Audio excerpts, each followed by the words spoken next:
അപ്പം ചോക്കുവിൻ്റെ എല്ലാ ഫ്രണ്ട്സും ഉത്രാടത്തിനുള്ള തയ്യാറെടുപ്പിലായിരിക്കും അല്ല ഓണം വരുതാനൊക്കെ. ഞങ്ങൾ പതുക്കെ ഞങ്ങളുടെ ഉത്രാട ഡ്രസ്സ് എല്ലാവരും കാണണം എന്ന് പറഞ്ഞായിരുന്നു. അല്ലേ ചോക്കപ്പ? നമുക്ക് ഉത്രാടത്തിലെ ഡ്രസ്സ് ഇട്ടല്ല, അമ്മ അടുക്കളയിൽ തിരക്കാം. എടുത്ത് പോകാനുണ്ട്. അപ്പം രാവിലെ ചോക്കപ്പെണ്ണിനെ ഡ്രസ്സ് ഇടിപ്പിച്ച് എല്ലാവരെയും ഒന്ന് കാണിച്ചു തരാം. ഇതെങ്ങനെ ഇടണ ദൈവത്തിനറിയാം. ഇതൊക്കെ ചോക്കുവിൻ്റെ അമ്മയാണ് സാധാരണ ചെയ്യുന്നത്.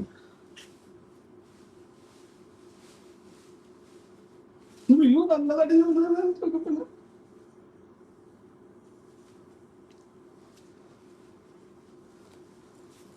അപ്പൊ ഇതാണ്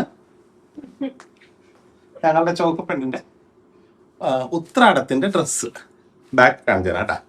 ഗ്രീൻ കളറിലെ ബട്ടർഫ്ലൈ ഒക്കെ ഉള്ള നല്ല അടിപൊളി ഡ്രസ്സാണ് ചോക്കിൻ്റെ കേട്ടാ. ഇതാണ് ചോക്കിൻ്റെ full costume look, stylish look. എന്നിട്ട് വയറ്റിലൊന്നുമില്ല കേട്ടാ. ഇത് ഫാഷൻ ഡ്രസ്സാണ്, അത് കാരണം അടിയിലേക്കൊന്നുമില്ല. ഇതാണ് ചോക്കിൻ്റെ ഫുൾ ഡ്രസ്സ്, പാലക്കാട് കേട്ടാ. ഇതാണ് ഫുൾ ഡ്രസ്സ് കേട്ടാ. ഇതിൻ്റെ വീഡിയോ ഞാൻ എടുത്ത് കാണിച്ചു തരാം. ദേശത്ത് പെണ്ണിന് തുണി കൊടുക്കുന്നത് ഇഷ്ടമല്ല.